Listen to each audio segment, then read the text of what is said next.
Salut, c'est Trado, content de vous retrouver pour la mise à jour de l'indice parisien. On commence comme d'habitude pour le CAC 40 avec les données mensuelles et à moins d'un retournement de dernière minute, il semble bien que nous soyons sur le point de terminer le mois avec une très belle bougie sous forme d'avalement haussier, annonciatrice d'une continuation de la hausse dans une tendance haussière avec un nuage qui croît, un canal qui croît, bref, carton plein pour ceux qui ont osé acheter il est en début de mois, hein, quand on était sur les supports, et le mois d'avril donnera raison comme d'habitude à l'adage qui est voilà, la tendance est ton ami, trend is your friend, et la hausse semble bien engagée. Alors maintenant on revient sur les unités de temps hebdomadaires comme d'habitude pour voir que là aussi il valait mieux ne pas trop se poser de questions, hein. Le rebond sur le bas du canal gris a été effectivement le signal qu'il ne fallait pas louper.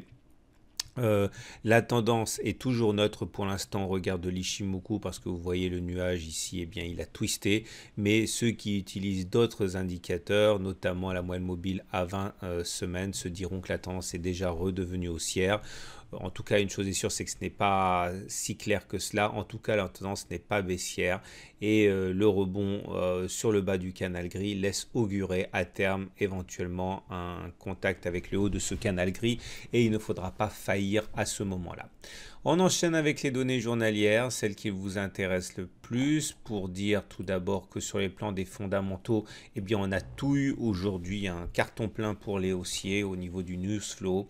Tout d'abord, on a eu des résultats d'entreprise très encourageants des deux côtés de l'Atlantique, en particulier Facebook, hein, qui a fait état de résultats très bons, et cela malgré le scandale Cambridge Analytics, et qui montrait que finalement les annonceurs et les utilisateurs ne se sont pas détournés de Facebook, loin s'en faut. Donc c'est reparti du côté de l'Union européenne, c'est Monsieur Draghi qui a parlé et qui a brossé les investisseurs dans le sens du poil, hein, et l'euro a baissé, et l'euro baissant, ça veut dire que les entreprises qui exportent depuis l'Union européenne sont privilégiées. Voilà, si on ajoute encore à cela la détente sur le plan diplomatique, pas de tension en vue, au contraire, hein, Corée du Nord et Corée du Sud vont se rencontrer, bon, tout se passe pour le mieux, et finalement, le CAC 40, donc, est reparti sur des bonnes bases. Alors, il est temps sans doute de passer à l'analyse technique pure et refaisons le film comme d'habitude. Faut prendre les choses depuis le début. On sait que depuis le rebond sur les supports, ici on avait pour objectif d'aller chercher dans les meilleurs des cas, hein, le haut du canal ici à 5540, est ce que j'appelle la zone d'évolution non significative, et ceux qui n'ont pas acheté sur les plus bas ici parce que la situation faisait peur, forcément tout était noir à l'époque, eh bien sont rentrés progressivement avec des signaux de trading long en swing trading, le dernier en date étant la naissance du double bottom ici, hein, qui est tradable à partir de la cassure de la ligne d'eau ici, aux alentours de 5364.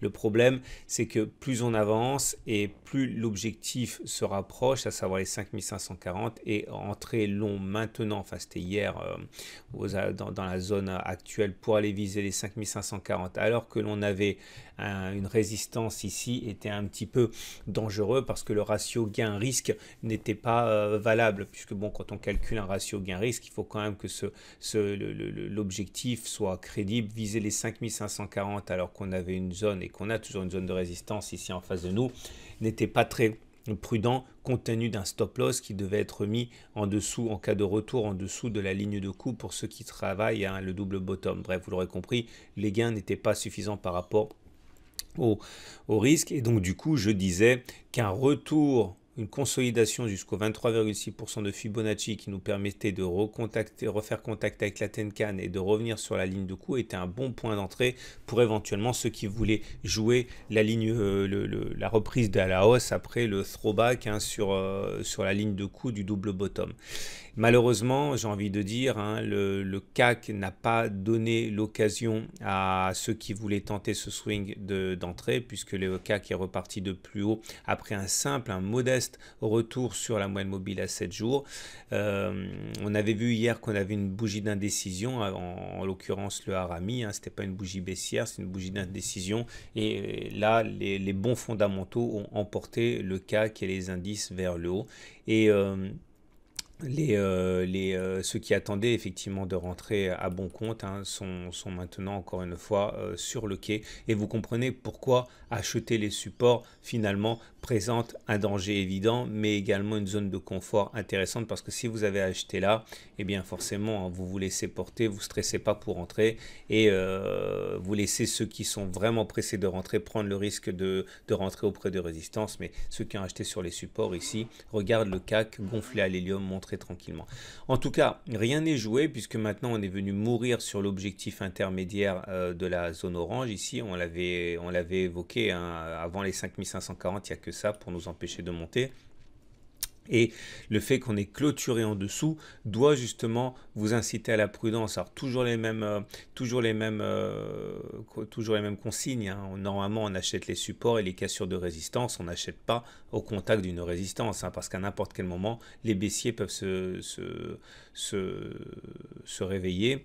Ceux qui décident de faire un swing baissier sur ces niveaux mettront leur stop loss au-dessus de la zone orange et viseront un retour sur notamment la M20, tout en sachant que si les haussiers continuent à pousser dans leur retranchement les baissiers, les rachats de short à ce moment donneront sans doute l'énergie pour aller chercher les 5540. Voilà. Au-delà, les indicateurs techniques sont toujours extrêmement bien orientés. On en a parlé, on en reparle. MACD au-dessus de son signal, momentum au-dessus de 0, RSI qui rebascule en zone de surachat, le MACD qui délivre un signal baissier mais qui visiblement n'est pas suivi des faits. Globalement, hein, ça reste bon. Voilà ce qu'on pouvait dire. Alors, on va regarder tout de suite l'unité de temps horaire, comme d'habitude. L'unité de temps horaire qui pour le coup, a été retravaillée. Alors, hier, c'était des bougies vertes partout. Enfin, pas des bougies vertes, pardon. Des flèches vertes pour accompagner le mouvement haussier. Ben là, vous l'aurez compris, comme d'habitude, je vous propose l'idée sur laquelle, voilà, si on bloque, tant qu'on bloque sur les 5459, c'est retour sur les 5444 en cassure des 5444, retour sur les 5400. Par contre, si on arrive à intégrer la zone des 5460, hein, on a relativement les coups des franches pour monter.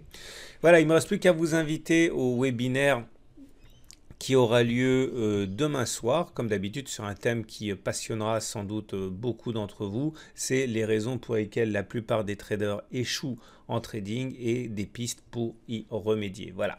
Bonne journée et à demain pour la mise à jour.